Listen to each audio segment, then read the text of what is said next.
we are back for what we assume to be the final episode. This game just keeps going, man. Here you go. The imp called Tizo was the first of his kind to achieve liberty through the rites.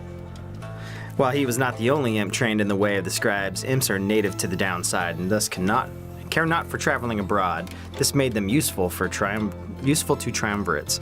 Well, okay, wait. Imps don't like traveling abroad, but they're used to send letters between what the fuck? This game is full of contradictions. Yet Tizo had a different calling, and the Nightwings believed that he too could play a key part in Volfred Sandalwood's plan. I've never played a game that has been so draining on me mentally.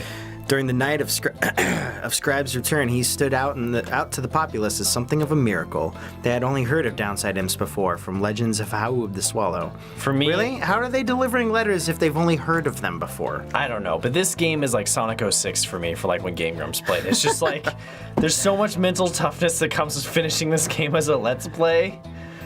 Oh my god. After he became something of an icon, representing both the fall of the Commonwealth and the beginning of a new era.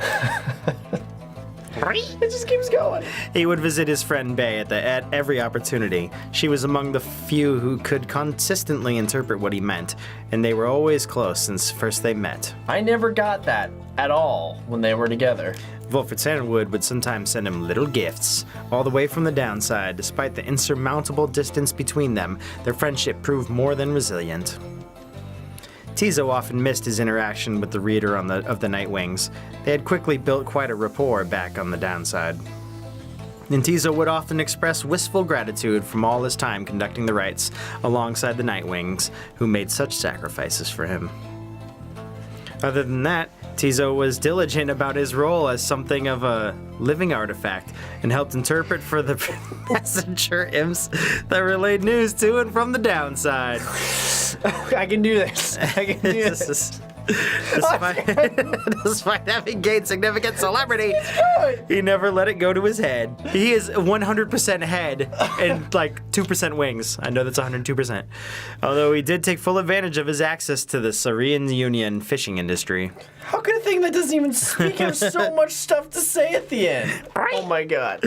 All right, your turn. Okay. All of his life, Sir Deluge had fled from one danger only to find himself facing another. He had escaped the war-torn waters of the Sea Dominion. He had escaped the blood borders of the Commonwealth, and now he had escaped the rites. Really? And after the rites had ended, many exiles were wrapped up in the ancient tests were crestfallen as their last chance to return their homes vanished, along with the stars above. This is your home now, bitch. Did not mind, for his outcome meant, at last, there was no burden or responsibility weighing him down. He can finally follow his real passion, optometry. While most of these fellow exiles of the Pyre hearts yet longed for the waters. It's fucking clever, Sam. It's fucking clever. Driven as ever by their impulses toward conflict, Deluge settled down. With him remained one of his companions, one Lady Seagrass, who had taken a liking to him for some reason. Ooh. Reportedly, they disappeared in the waters of the Worm Gulf, which many began to explain the significant increase in the worm population observed in the vicinity. They got busy. All right, let's who's another? Let's do Bay. Let's do Bay. The Commonwealth had never... I almost did it in her voice, and that's way too much to speak. Yes. The Commonwealth had never provided a sense of home for the one that they called Bay the Bloodless, so she was surprised on her return that she was so well treated. She felt uneasy about it, and besides, she knew that she would do her best to fulfill the pledge she had made to her friends. Even she could not have expected the impact she would have on the events that followed, which gave rise to the Saurian Union. Despite not fitting the image of any of the 8 scribes, Bay nonetheless stood out alongside the others amid the teeming masses on the night of the scribes' return. She spoke of the scribes with such conviction and sincerity that the crowd was very moved. So very moved. It was the best. After the fall of the Commonwealth, there was a renewed interest in the legend of the 8 scribes and many new interpretations of their histories and teachings. Bay found herself at the center of all this. Her way of speaking continued to compel a growing audience. She swayed many people from their astralist belief, the theocratic sect believing divine authority rests within the stars. They alone dictate the future. Okay. Soon the 8-word the eighth word, which had lost favor with the people during the reign of the Commonwealth, sought her out and asked her formally to join, and she did, right away. More theocracies. Yeah, I'm not too concerned on what the fuck the eighth word is. Among her friends, she always remained close to Tizo, who, more so than anyone, could always make her laugh. Right? Weirdos. She cited her relationship with Jadariel as the most important in her life. Jadariel would always provide for her a circumspect perspective and the wisdom of experience. Bay always was devout to her faith, but more so to her friends. Many people in the Syrian Union cited that her gentle manner and unwavering conviction helped them brave the changing times with courage and with grace. Bye-bye. Okay, and... Udmild. After the cycle of the rites had ceased, Witch Unmild returned to the Flagging Hands region, where she sealed herself within the Pit of Millith. There, even her fellow exiles of the Withdrawn allegedly grew unnerved after a time and left her to her vile work. She's fucking pouting. Stupid things beat the shit out of me. I'm not sharing my toys with them. Sometime later, the Pit of Millith erupted into flames so intense that the conflagration that it could be seen all the way from Joram Valley. Why don't you say explosion? Because it's a conflagration. Arson was suspect. No. Though the cause was never verified and many bog dwellers in the region were forced to flee, a tempest blowing from the north finally quenched the flames. When at last the ashes settled, the grounds had cooled, and the site of the fire was scarred beyond recognition. No trace of Witch Unmild could be found. Bitch got As for the contents of the Pit of Millith, which notably included a profane object thought to be the remains of Yalsh, all of it was gone as well. Back in the Syrian Union, Unmild repeated threats of the return of Yalsh were thoroughly investigated, and no credence was found to any of her claims. Wait, I thought she died and disappeared. That's what it feels like to say that dialogue. Oh my god. Oh my god. As the cycle of the rites drew to a close, it grew evident that a chance at freedom from the downside had forever slipped from Dalbert and Almer Oldheart's grasp. Thus they and the exiles of the Fate returned to Jomir Valley. There, they struggled to get by, as exiles of the downside tend to do. Sometime after the rites had ended, the Old Hearts at last heard the news that the Commonwealth had fallen. This is well after the fact, of course, but it brought old Dalbert great joy. Despite his forthright manner, he had no love for the nation that cast him down, along with his son. Dalbert Oldheart passed peacefully in his sleep before the next new moon. In his final days, he implored his son to undertake a pilgrimage to the scribes. Almer never shared his father's view of the scribes, but respected Dalbert's wishes, and so, after a period of mourning, Almer began a new journey. Not a day went by that Almer Oldheart did not think about his father and give thanks to him. He wondered, how did his dad and his mom meet, and how did that go? I don't know. And speak to him at morning and night. He's going crazy. His dad's the log. He thinks his dad is a bone now. With that, He just get on the skeleton of his dad, uses a puppet. Hey, Dad, what are we doing today? Don't worry, son. We're going to go find the trees. You should go on a pilgrimage. It'll be fun. It'll be great. Thanks, Dad. Oh. Without the stars yet shine, for surely Dalbert would have been there, smiling down at his son and watching over him and his kin. Oh, cool. 2 for 1. 2 for 1, baby. 2 for 1. Let's get old Manly Manlerson over here. I was going to do another long one. Do Jody. Let's do Jody. After her liberation, Jody soon became an icon of the movement that led to the collapse of the Commonwealth and the rise of the Syrian Union. Keep changing the word. Her horns and stern countenance inspired the people to believe that she was Salim Mur, reborn. She'd become a great reluctant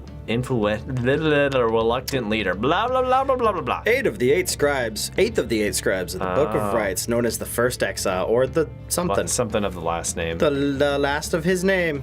Okay.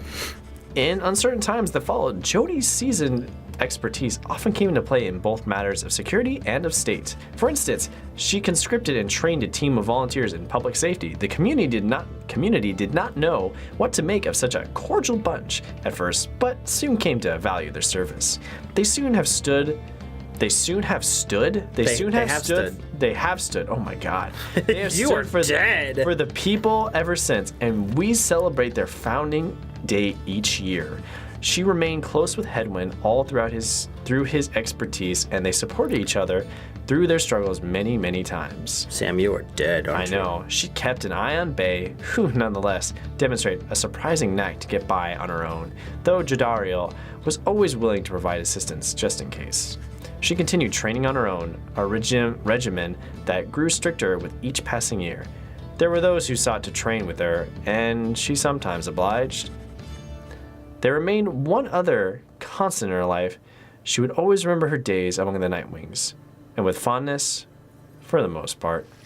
She didn't like Volfred very much. Yeah, I don't think anyone did. All right, what happened to Tamitha? Throughout her exile, Tamitha Thane was motivated by a single goal: to return to the Commonwealth and exact vengeance on her ancient enemies. When she realized the rites had ended and she would never see her mountain home again, she nonetheless remained determined to aid her people however possible. Yeah. She had gathered certain information pertaining to the intentions of the Nightwings, who had formed a pact to regroup on the other side after their liberation. Other such reports exposed certain weaknesses in the Commonwealth defenses and revealed to the Highwind remains the opportunity for a risky but potentially impactful strike. As Tamitha could not participate in the assault, she learned what happened well after the outcome. On that night, known as the Scribe's Return, the Commonwealth had fallen. The Highwing remnants thus prevailed at last without even having to fight. Soon after the fall of the Commonwealth, Tamitha learned her blood sister Pamitha was an accessory to the successful outcome. Tamitha was very skeptical of this, but as similar reports kept out, just staring at you, sitting here like, I'm gonna fucking blow my brains out. Soon accepted the prevailing opinion, however grudgingly. Once a messenger imp arrived bearing some sort of message, seemingly from Tamitha. However, Tamitha turned it away. She would not give in to the impulse to forgive. Knowing that the conflict on the other side had ended, Tamitha retreated to the crags of Black Basin and grew ever more distant. I know it shouldn't be as crazy as is, guys, but this game is so draining on me mentally. Like, I do enjoy it still, but there's something about it. Like, I'm so exhausted after we record these. So reading these, we can go ahead and skip through the rest of this shit. So reading these, it's like the end credits of a movie where you're like, okay, is there going to be like a final end scene? But the end credits are fucking 20 minutes long. It's just always being in character and then always having to read dialogue. There's never a moment to stop. Look how many people there are here. Sam, this is going to add an extra hour to this fucking game. Oh, man. It's not even the game. It's just a story, and I understand it's a visual novel, but fuck! Okay, after the cycle of rights, I mean, we can just, like, wait for these up and then just press. Yeah, let's just fucking press through if you want. And then just press. I mean, then press. Why are you waiting? So I guess the people that watch these videos can see them? I don't know if anyone's interested in what happens to Sandra. I don't know if anyone has. Apparently she remained the crystal. Well, Wikipedia's for this. Oh man, let's just choose the good ones that we're interested in, and let's skip everyone. I think all that's left is the good ones. Like, I didn't really care what happened to Sandra. Well, do we care what happened to this guy? No, he's a dick. Lendel's a fucking prick. Bye, Lendl. Bye, Lendl. We gotta save him for later. Okay. Once it became clear that Ignar is drawing the closet, that it was the fucking Tempest and they quit it. At first, he and the Tempest decided to celebrate, and then they fucking parted ways. Revelry did eventually subside. I thought that's super. Roam the downside, search for some meaning of life. Sometimes taking odd jobs requires brute strength, like really big hand jobs. He remained alone for very long and took out many lovers in this time. Whoa! Oh, however, called them curly horns. Thought that won't call them curly horns. It became one fond of her. All right, so he boned. Got it. Gotcha. How about you, Manly? When Manly Tinderstuff realized that the rites had ended and that he no longer could return to the Commonwealth through his ancient means, he was outraged. No. He cursed the scribe, spewing forth such a blasphemy as to be very unbecoming of one such high standing and bearing. When at last he calmed himself and he focused all of his energies attempting to find another means of homecoming. He maintained regular contact with his wealthy family on the other side via messenger imps and used his very last resources to explore other means of escape. But wait, I thought messenger imps were only heard of. He tried using an elaborate pulley system. He attempted to retrofit a flying black wagon with superior propulsions. Well, he attempted to an imp raft of hot air balloons, even prayer. He's Nothing stubborn worked. if anything. Yeah. There was Alright. only one way to escape the downside, and now it was gone. Tinderstuff bankrupted his family in these vain attempts, and at last, such was his shame that he retreated to the teeming woods of the Black Basin to Cinderroot. There he yet wallows, complaining to his comrades of the chastity who still put up with him, either about his misfortune or his latest news from the other side. Next time on Cron 4. Oh god, this shit is fucking boring. After the shimmering pool closed for what would be the last time, Ulrich looked around him in the flickering light of the Nightwing's still burning pyre. He then turned to the false Liam and looked up toward the black, starless sky. He cursed the 8 scribes, then one after the other. After that, he strode forward towards the waters coursing from the side of Mount Aladiel. And, without hesitating, he cast himself down. That motherfucker Ulrich's just body jumped. was never recovered.